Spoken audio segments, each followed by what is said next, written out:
Welcome to episode 477 of the Brainy Business, Understanding the Psychology of Why People Buy. In today's episode, I'm excited to introduce you to Dr. David Daniels. Ready? Let's get started. You are listening to the Brainy Business Podcast, where we dig into the psychology of why people buy and help you incorporate behavioral economics into your business, making it more brain-friendly. Now here's your host, Melina Palmer. Hello, everyone. My name is Melina Palmer, and I want to welcome you to the Brainy Business Podcast. Do investors value gender diversity in companies, or does it not have an impact on where they choose to place their dollars? Is there a real bottom line value for companies who have more or less gender diversity?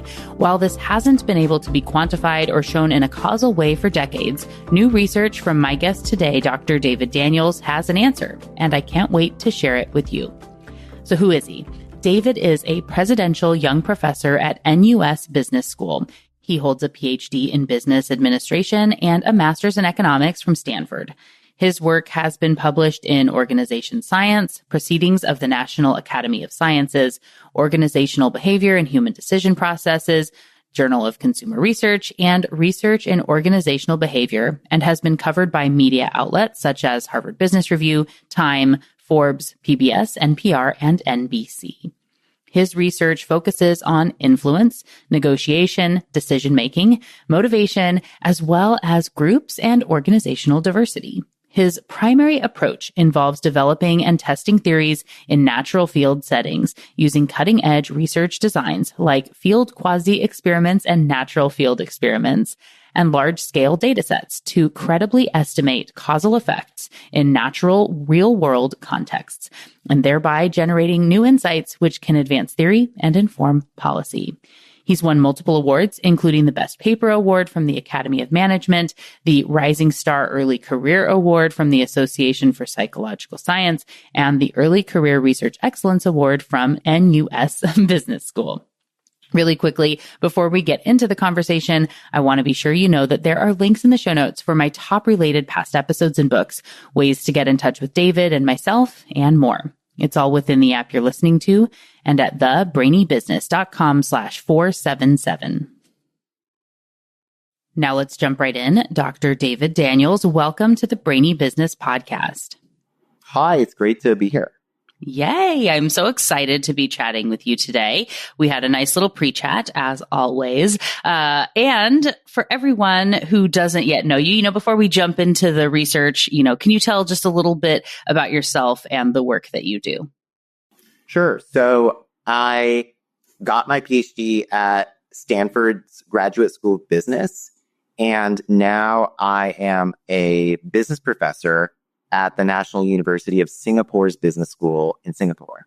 And my research focuses on three major topics. One of them is diversity, which we'll be talking about today. And I also do work on motivation, especially pro-social behavior. And then I also do work on influence and negotiation as well. Awesome. And we had a previous co-author of yours, Polly Kang, on the show as well, talking about the streak end effect. So we have a whole episode about that. But do you want to share a little bit about, your draw to that research and that work? Sure. Talk about the streak end rule just a little bit. Yeah, sure. Okay, of course. So you should definitely check out the other podcast episode for the full details. Yeah, we'll give a little teaser here, right? This is the... Okay, so here's a little teaser. So there's this famous idea in economics called there's no free lunch, right?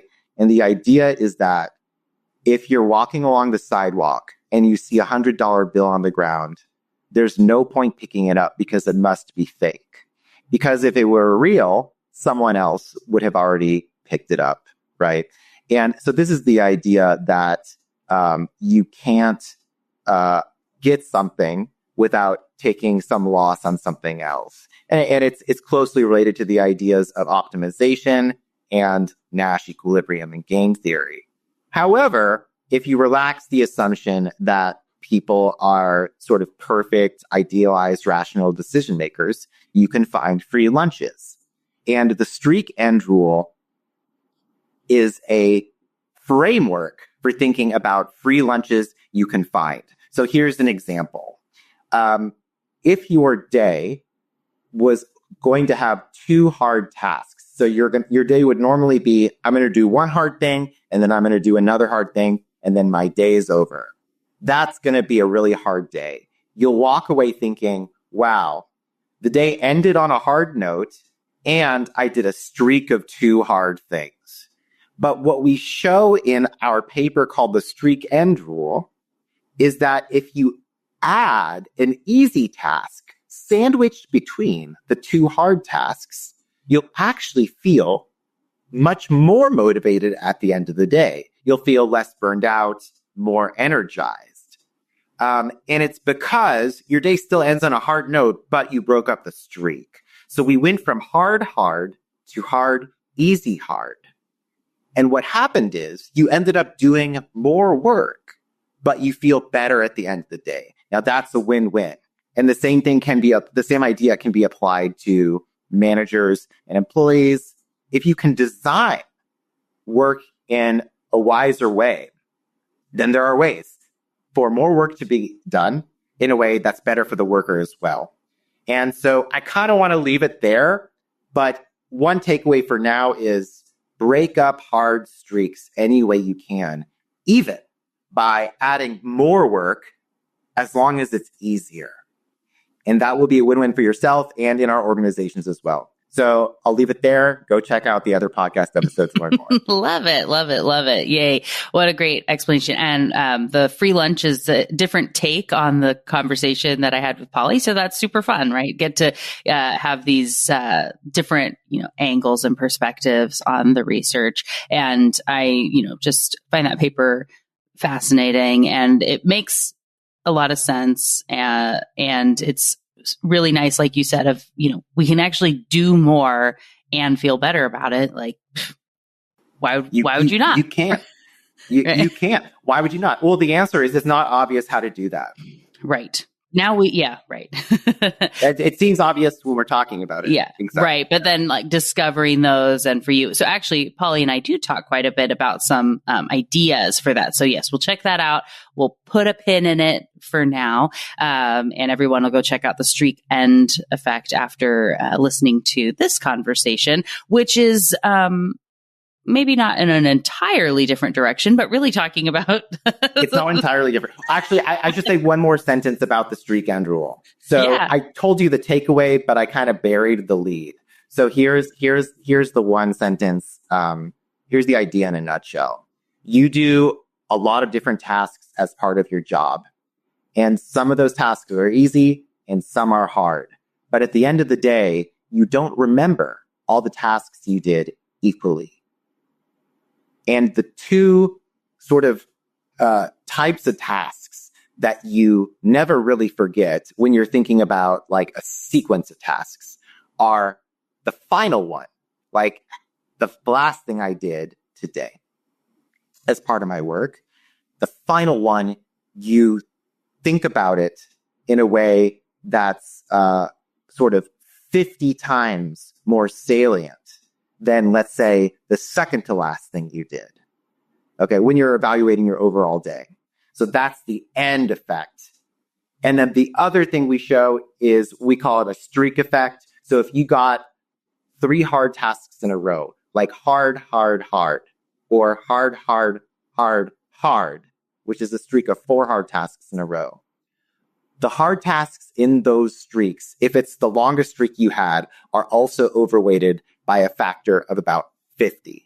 So in other words, you may do many tasks in a day, but the ones that really stick in your mind after the day is done, when you're retrospectively evaluating the day, are the longest streaks of, let's say, hard tasks and the end task, the final one. Everything else, you don't really think about it. It doesn't come to your mind. That doesn't mean you totally forget what happened, but that's not determines how you feel after the day is done. Okay, now I really will leave it there.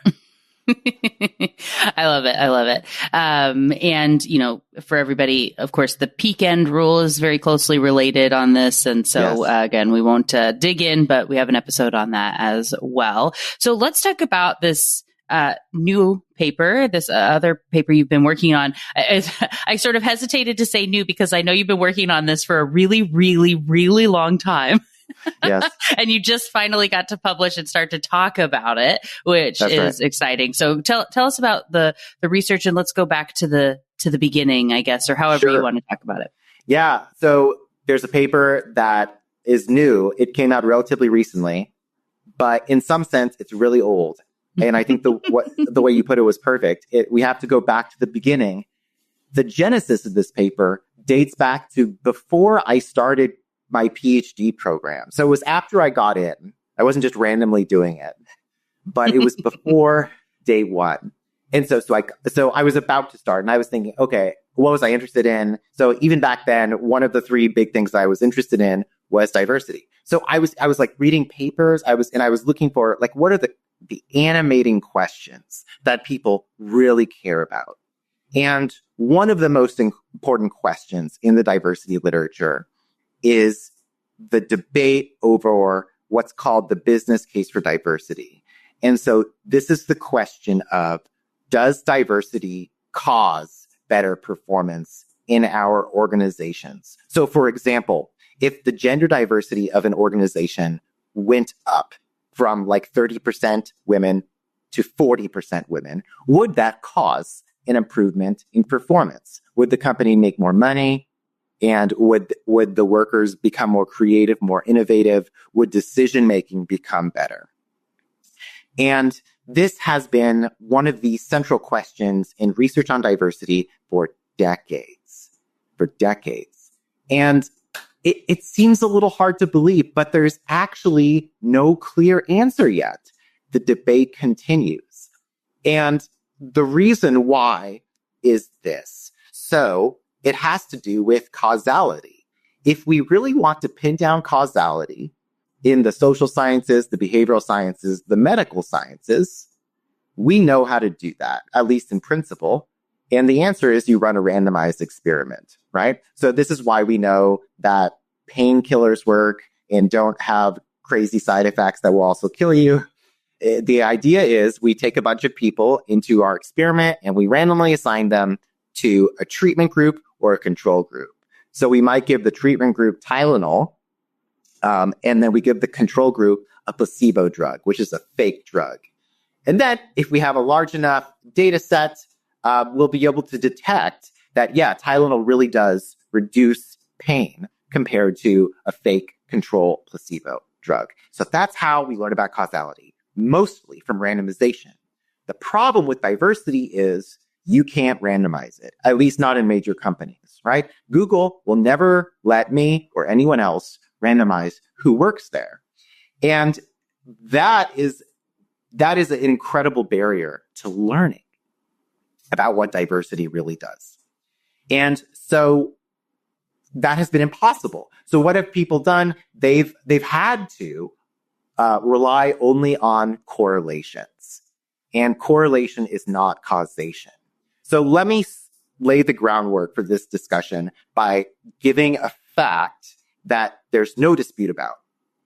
There is a positive correlation between diversity, by which I mean demographic diversity, such as gender and ethnicity, and company performance.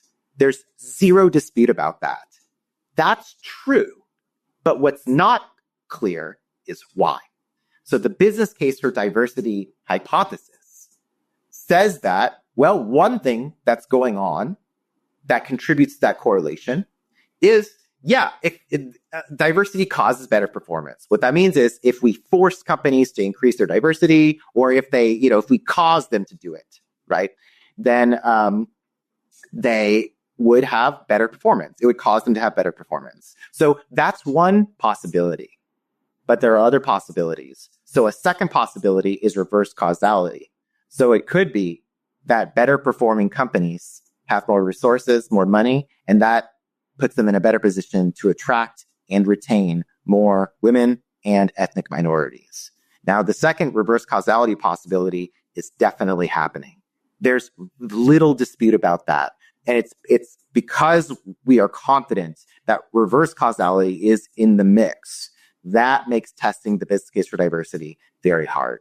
There's also a third possibility, which is called omitted variable bias. So it could be that there's some third factor, like how old a company is or what sector it's in, that both causes diversity and causes performance. So financial companies, for example, they tend to earn a lot of money and they actually tend to be relatively gender diverse, at least in the junior roles. And so there could be omitted variable bias as well. So surprisingly, despite the fact this is like a first order question for every organization, for academics as well, people have been looking for answers for decades and decades, like probably like 40 years at least. The answer is we don't know. So I was reading this, and on the one hand, it's very depressing because a lot of smart people have really done their best. And there are a lot of great ideas in the literature. But at the end of the day, when there are a lot of great ideas, like some great ideas are competing and they cannot both be true at the same time. And so we do need a causal test. And that's what had eluded people.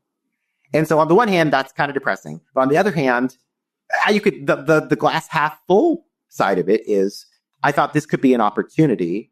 Maybe if I could find a way to get at this question that no one else had done. And while I was thinking about that, something happened, which is that Google released its first diversity report on May 28th, 2014. So before May 28th, 2014, no one knew who worked at Google. It was a secret. So everyone knew who was on Google's board because they have to report that in their filings, right? But the overall workforce, no. So this is part of the reason we know a lot more about board diversity and what correlates with that. And we know so much less about workforce diversity. It's because board data has been circulating, for forever since the company goes public. But workforce diversity was a closely guarded secret. And it's not that no one cared. Actually, people really cared.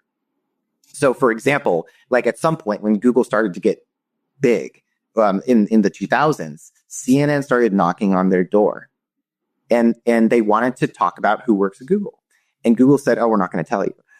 And then they started knocking louder.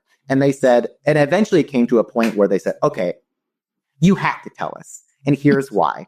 You're a federal contractor, so you accept federal money.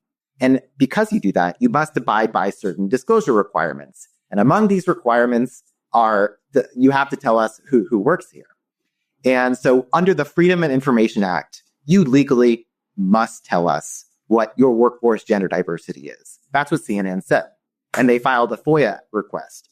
And Google counterfiled and said, no, we don't. And there's a loophole that lets you wiggle out of a FOIA request if you're a company. And the loophole is this. You don't have to disclose information if it would be a trade secret. And because revealing a trade secret that's substantial could cause you significant competitive harm.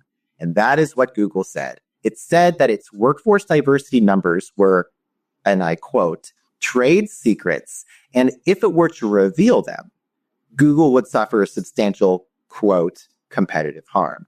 And Google won. They won the legal battle there. And the same defense was used by other major companies that successfully blocked FOIA requests to get them to divulge their diversity numbers. And so a stalemate was in place for years throughout the late 2000s, early 2010s, until May 28, 2014. Google just did an about face, and no one knows exactly why. It's hard to know for sure.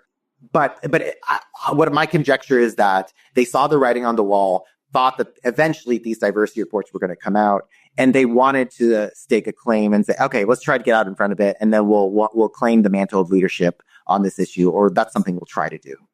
So what they revealed when it came to workforce gender diversity was they were about 30 or 31% women. So Google's workforce around 30% women. And when they revealed that, everyone slammed them. So the numbers were slammed as like too low, below expectations, and specifically, and I think very importantly, below the gender diversity of the talent pool. Specifically, meaning the percentage of people with, let's say, computer science degrees who were women, which was around 40%. So it was taken as a problem that 40% of computer science degree holders were women, but Google only had 30% women in its workforce. And that was specifically what they were slammed for. And so I was reading all this stuff and I thought it was super interesting. And at some point, I just looked at what happened to Google's stock price, and it took a big nosedive. And I thought, oh, that's interesting.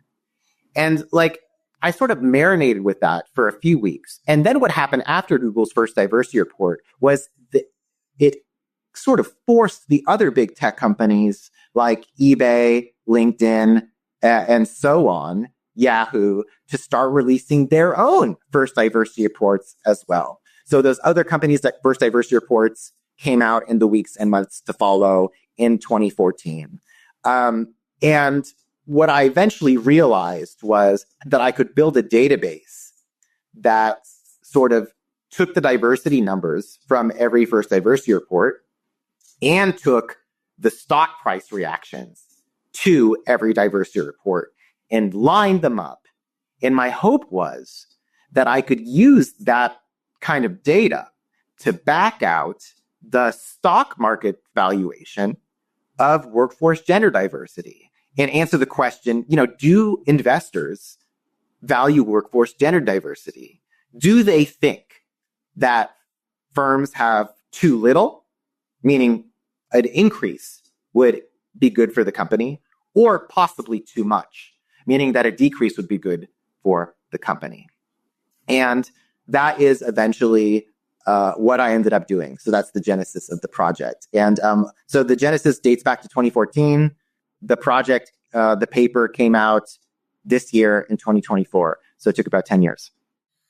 Yes. And I think it's amazing. I love in this story knowing, like you say, it's the paying attention to the right thing at the right time. And, you were ruminating on the question just right when something was announced, and you were paying attention in a way that, allowed you to see something that, might have been missed, by others. And even, looking back now. So I would say one thing though, too, is for people, older data, if you're looking back, there may be something of an announcement, things you can learn from existing data sets, if you take the time to be thoughtful about what that causation could be, right? To be able to look back, which is good. I think cool and inspiring to know that exists. And, like you said, there's this, really, key piece of seeing what happens when that announcement is made. Let's talk a little about, you talked a little on that expectation piece, right? So, we expected that you would have more than 30%. So we have a negative response.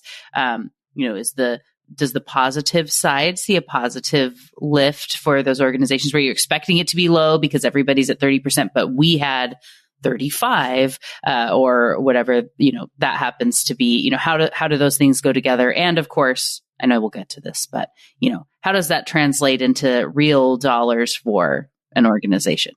Great. Yeah. You read my mind. So let me just lay out the main findings. And then if that will answer your second question, and then I'll go to your first question. So here's the main punchline. So if you're a major S&P 500 tech company like Google or eBay, then according to my evidence, 1% more workforce gender diversity would get you about $152 million. So it's really like a huge boost, certainly bigger than I would have expected going into the project. And if you are an S&P 500 financial company like JP Morgan or BlackRock or something like that, then having 1% more gender diversity would get you about $18.7 million. So it's about 7 times smaller, but still a very large number. So those are the headline findings. And I think that's another nice thing about there are several nice things about using stock market data. One is that you can tease out causality, as I suggested a little bit, and we might talk a little bit more about that as well. The other one is you can quantify the impact of like how much is diversity worth, not just is it valuable, like does it have positive value or negative value in the eyes of investors, but how valuable is it is a question that is surprisingly hard to answer in most research in like the social sciences. And so I think that one distinct feature of our research is that we can quantify it. And I think that's nice because, there are trade-offs everywhere, and even things that are very good, right? Like curbing global warming or, any social good you can think of. Yeah, there are diminishing returns. So there's positive value for sure. It's not infinity. So what is it? Is a question that I think is not asked enough. And so I think it's the strength of our research that we can answer it. So let me go back to your first question. Would you restate your first question just so? Sure. Right. Yeah. It was in the space of, we saw some of that negative response, right? So is the positive true, and if so, kind of how that comes together. Okay, great. So this is exactly the right question to ask. So I do a deeper dive into Google in the paper and eBay as well. So what eBay revealed when it dropped its first diversity report, eBay's first diversity report revealed that it had about 42% women. So that was basically at parity with the labor supply in terms of gender diversity. And eBay got a stock price rise. So they got a pat on the back rather than a slap on the wrist. Now, eBay is also a good example of why this stuff can be tricky in practice. So if you go and look at the actual eBay stock price when it released its first diversity report in July 2014, it actually goes down a little bit. So you may look at that and then email me an angry email and say, David, I looked and it's not true. And so what we do in the paper is we're not just using like the raw stock price data. When you're using the methods that we use, so our method is called an event study or a financial event study. So what you have to do when you're testing for stock price reactions is you want to make sure that when you're testing the impact of an event, such as the release of the diversity report on a company's stock price, you want to make sure that the company is moving in a way that's not simply driven by the whole stock market going up or going down. So for example, if you release your diversity report like during the Great Depression, it's going to look bad regardless of what happened in the diversity report. So it turns out for eBay that actually the whole stock market went down on that day, and actually eBay went down less. So there's a positive stock price reaction that appears on the day of eBay's first diversity report. And so that's one of the subtleties of the research, is that what you're looking for are what are called abnormal returns. So these are changes in stock prices that cannot be explained by broad movements in the overall stock market or in the company's industry, like all the tech companies, right? So we're looking for divergence from the market. And actually, we're looking for something even more specific. So for example, if you look at the day before Google's diversity report dropped, then, you should kind of see its stock price more or less following the rest of the stock market, more or less a random walk. And that is what you see. And the same thing for eBay. And what you want to see when you're looking for causality is things not only to appear, but appear exactly when they should, and appear relative to something that's like a control group. So here we have a control group, which is the broader stock market. And so So if you think about like time going from like over here to over here, we're looking for, so like this is, let's say my top hand, this is Google stock price. The bottom hand is the S&P 500 or the entire stock market or all tech companies. So, before the diversity report, there's like a random walk, there's zigging and zagging. And then bam, let's see the diversity report hits here. And then Google stock price takes a plunge and the rest of the stock market keeps going along in the random walk.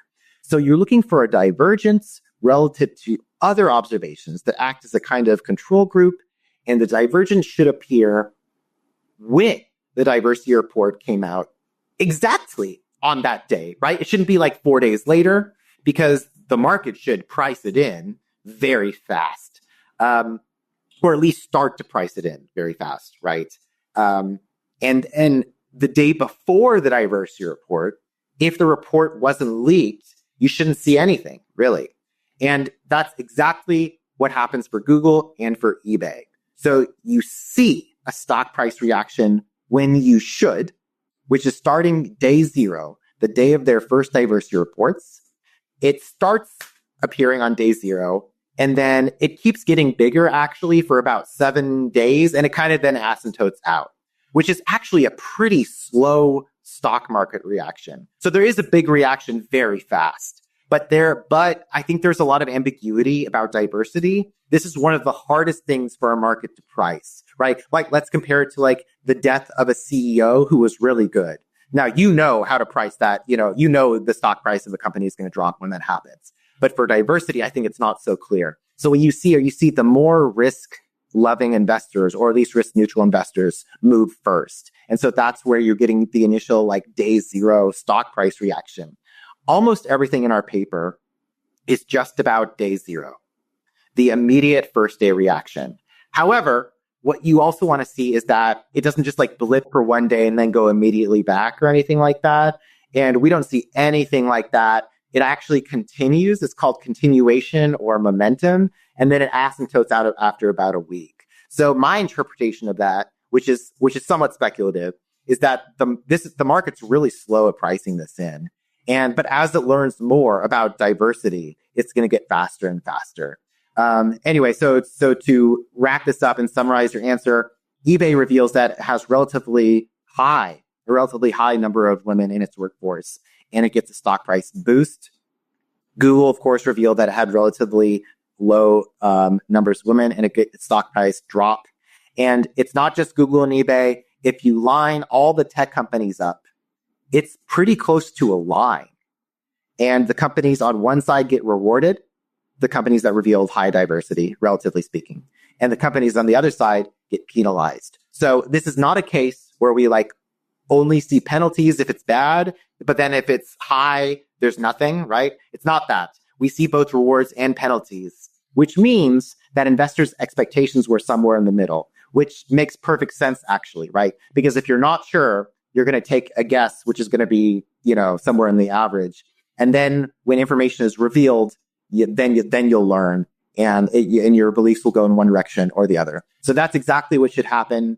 That's useful to know both empirically because that's what happens. And it also reinforces the interpretation of the results as it really is a reaction to the diversity numbers themselves. It's not, for example, just, I just don't like it when companies talk about diversity, so I'm going to penalize them all. It can't be, because eBay was rewarded with high diversity numbers. Google was punished for low diversity numbers. Definitely. Thank you for the explanation and for showing how that has worked. And I know you talked a bit about some of those financial companies in addition to the tech ones. And I just want to call attention a little bit to knowing that you don't have to we don't have to just wait around for an industry to be willing to release their numbers on their own in a diversity report, right? Because the Financial Times was able to really put a collection of information together. Can you talk a little bit about how that data set is different from what came from those tech companies? Yeah. So thanks for bringing this up. So the story I told, which was the genesis of the paper, which is why I led with it, was about the tech companies. But like I said, if you're an S&P 500 tech company, 1% more workforce gender diversity is valued at about $152 million in my data. I have a completely separate analysis using financial companies like JP Morgan and Bank of America. And there I find the same direction. And the magnitude there is about 1% gender diversity among those financial companies is worth about $18.7 million. And the question is about the source of their diversity reports. So unlike Google and eBay, JP Morgan didn't release its own JP Morgan diversity report, at least not at first. So here's what happened. The Financial Times emailed 50 of the world's leading, biggest financial companies. And what they said in their email was, hello, we've noticed that you revealed little or no gender diversity data, and we would like to know. So please tell us your gender diversity numbers. And just so you know, if you don't tell us, we're gonna reveal that too. And they got a pretty high response rate. So 35 companies out of the 50 said, okay, here you go. And 10 of those 35 companies were headquartered in the US, like JP Morgan and Morgan Stanley, Bank of America. So we did a completely separate analysis on those companies as well. And we find, again, a positive pattern. Like I said, 1% gender diversity is worth about $18.7 million. And so there, the diversity report was actually a mega report released by the Financial Times that contained what you could view as diversity reports from 35 companies, 10 of which were in the US. So those are the ones we examined for comparability with Google and eBay and the other US-based tech companies as well. So it came out in a different way. But ultimately, you can do the same kind of thing. And I'll say one more thing. So there are pros and cons of different natural experiments that the world hands you. So this one strength of having the tech companies release their diversity reports on different days is that if one day is a little wonky, it's only going to affect that one diversity report, right? Not the others. The con is that the companies did voluntarily release their diversity reports. So there's some self-selection there. And so for the financial companies, it was the opposite. So the Financial Times chose the day on which the diversity reports were released. That's good because it means it wasn't under the control of the companies. The con is that they all were released on the same day. So there's a greater risk of something being odd about that day. Now, I should say, we were very careful to scour the news for any other kind of news that might have been released on the same day as the diversity reports. And we did find this in one case. So Yahoo there was some merger announcement that was vaguely related to Yahoo that was revealed. It dropped on the same day Yahoo dropped its first diversity report. So we tossed it from the data. We don't use it in any of our analyses. But we also tried not tossing it. It doesn't really matter. But that is to say, it is in principle possible that they tried to bury their diversity report under some other good or bad news. We were very careful to look for those cases. We found one possible case that happened, and when in doubt, you throw it out.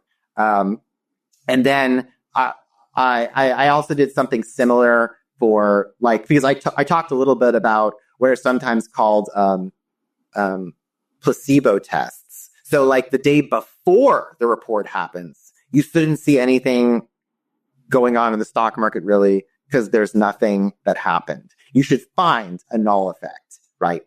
And the tricky thing there is what if the day before the diversity report, then Apple says, oh, here's our new iPhone.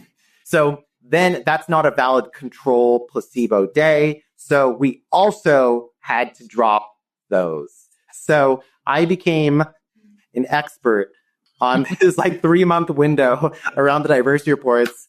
And but it doesn't matter that much. But it's something that you absolutely should do to be confident. It's another way to be confident that we're really picking up an effect of the diversity numbers themselves and not something else weird. In any conclusion that's really important, you want to triangulate on that as much as you can and just test it. try to weaken part of the analysis and see if things fall apart, right? So this is why we do it from every angle we could think of. So we look for any other news that could have possibly affected our analysis. If we found anything, we dropped it. We looked for nothing happening before the diversity reports, and that's what we find. We don't want to see an immediate reversal, right? Because then there's no long-term effect, and there's no immediate reversal for Google and eBay, at least. And there are many other things we do as well. So let me take it back to the beginning. So I talked about sort of the albatross around the diversity literature's neck, which has been reverse causality and omitted variable bias. So here, reverse causality can't happen. Why? Because performance here is stock price performance. So it can't be that Google releases, Google stock has some stock price change, and that instantly changes the diversity of Google. It can't be. So it sounds kind of funny when I say it like that, but that actually is a big problem, because what normally happens is people look at correlations between, let's say, profit and diversity. And there is a positive correlation, but we don't know if diversity helps to boost profit or if being a more profitable company helps the company to attract more diversity. We don't know. For stock prices, we do know. So we can rule out reverse causality. And omitted variable bias mostly kicks in with the concern that other unrelated news could have happened on the same day, like the iPhone 17 or something. So that's why it's important that we scour the news, throw out anything that might be contaminated. And so that's why we did that. And so that's why we can be confident in causality, even though we don't have a randomized experiment. Although if we did have a randomized experiment, this project would not have taken 10 years. Yes. Pluses and minuses, right? There are pluses and minuses. So the burden of proof is very high when you don't have randomization. And rightly so. Now, as someone who does this kind of research, there's a reward as well, which is that it's pretty rare. It's hard to do. And I understand why it's rare. If nothing else, it takes a long time. All research takes a long time. This kind of research really takes an extra long time. Yeah. And now that being said, I think part of it is because, diversity is an ever-changing topic. And the debate around it looks totally different today than it did 5 years ago. And 5 years ago, it was totally different than it was in 1995. So I think part of the reason why the burden of proof was so high is because we're still learning. We're still learning what it means to people and different ways in which it could matter. And we'll probably talk a little bit more about this. So in the 1990s, diversity was mostly a compliance exercise, and you basically did it so you didn't get sued. Now that's still there today. But the discussion, the discourse is much broader. And so one big change is that in the last 10 to 20 years, the business case for diversity has mostly emphasized not that it's a hedge against lawsuits, but it is a tool for increasing your creativity, increasing your ability to innovate, and improving your decision making. And that is simply not the discussion we were having in 1995. So it's an evolving, dynamic topic, and rightly so. So my hope is, though, that there's some solid causal evidence in this paper from real companies, and that's something that we haven't seen before. And I hope that will act as some kind of anchor, because, this is far from the last word. I actually think it's closer to the first, right? And so there are so many questions that I don't answer in this paper, but the paper does plenty. If you read it, you'll see what I mean. So, for example, this paper is about workforce gender diversity. And in the financial companies' diversity reports that were revealed, or you might say exposed, by the Financial Times, the financial companies' reports only talked about workforce gender diversity, not about workforce ethnic diversity. But in some of the other reports by the tech companies, they did talk about ethnic diversity. And so I have a follow-up project I'm working on about that. So I'm bringing that up just because that's a closely related topic, but it's not the same thing. And so I think this paper that came out in Organization Science called Do Investors Value Workforce Gender Diversity? It's closer to the first of its kind of study. Now, that being said, it really does build on the shoulders of giants. And so it is deeply connected to everything that's come before, especially theoretically. But just empirically, it's doing a different thing. So for example, what I talked about in the paper is what we show in real world field data. And I've talked about stock price reactions. But we do more in the paper. So a natural question is, okay, so investors place positive value on workforce gender diversity. Why? Why do they think it's a good thing? Why do they think having more would be good?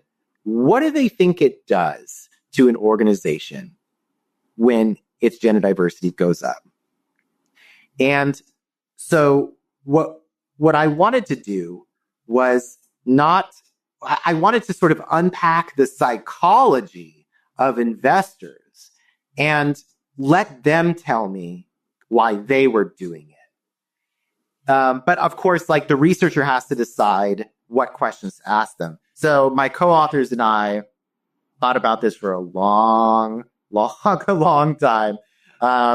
So let me thank my co-authors. So this is joint work with Jen Daniels, who's at Yale, Thomas Lees, who is at Northwestern, and Maggie Neal, who's at Stanford.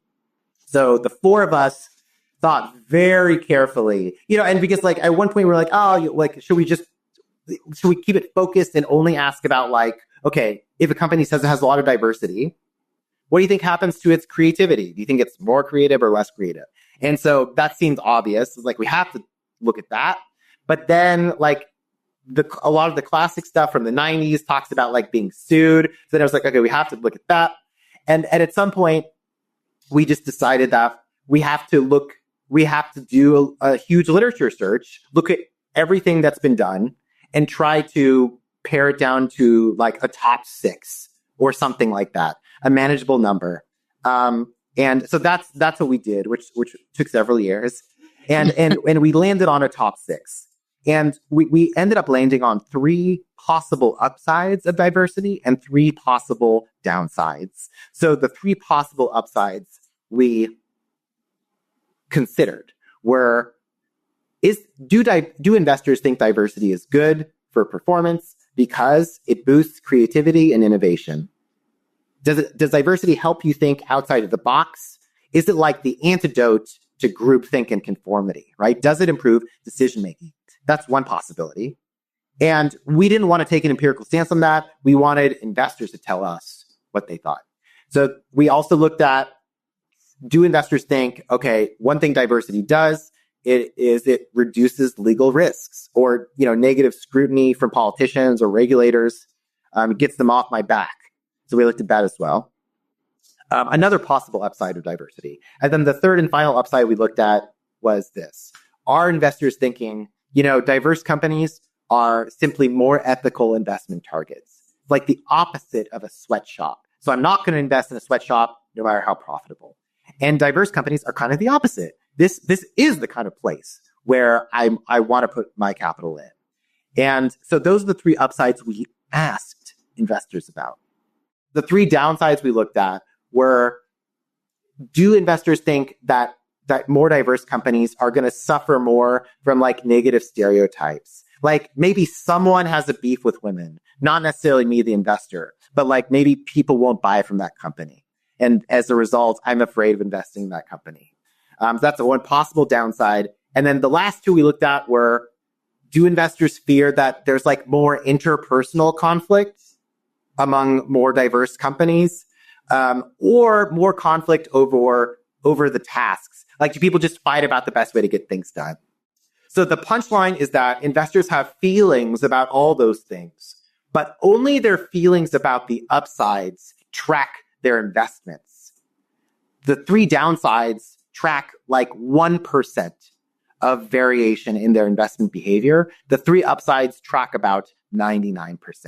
So overwhelmingly, they have feelings about a lot of stuff, but they're willing to put their money where their mouth is for the upsides and not for the downsides. Okay, that's it. It's a good stopping point.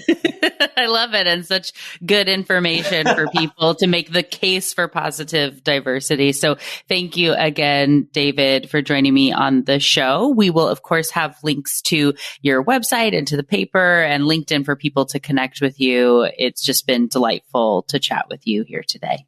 Great. Yeah, thanks. And if you're interested in learning more, my website is www.davidpdaniels.com. Wonderful. Thank you. Thank you. Thank you again to Dr. David Daniels for joining me on the show today. What got your brain buzzing in today's conversation? For me, I really love how this research shows the value in continuing to ask really great and thoughtful questions, and knowing that even when something hasn't been able to be answered in the past, it doesn't mean that it can never be answered. And I particularly love that he was able to find an existing data set and look retroactively using modern modeling and tools to unlock new insights. Super fascinating stuff. So my advice for you is to keep asking thoughtful questions. Surprise, surprise, I know. Keep looking and digging and wondering and seeing what you can find. And know that while David's research is using very complex research methods and supercomputers, you don't need that to have interesting and important findings for your work, project, or company. The episode I refreshed this week was with my tips for setting up experiments in your business, including my 3 main rules to do your own brainy experiments. And for most of us, that actually means keeping it small. So we have essentially opposite ends of the experiment spectrum covered on the podcast this week. If you haven't listened to that one already, I really recommend checking it out. And all these tests and experiments, they matter. I want to thank David for sticking with his big question until he was able to find this fascinating answer, which can hopefully lead to more thoughtful and diverse organizations who also see value on their bottom lines. Win-win-wins all around.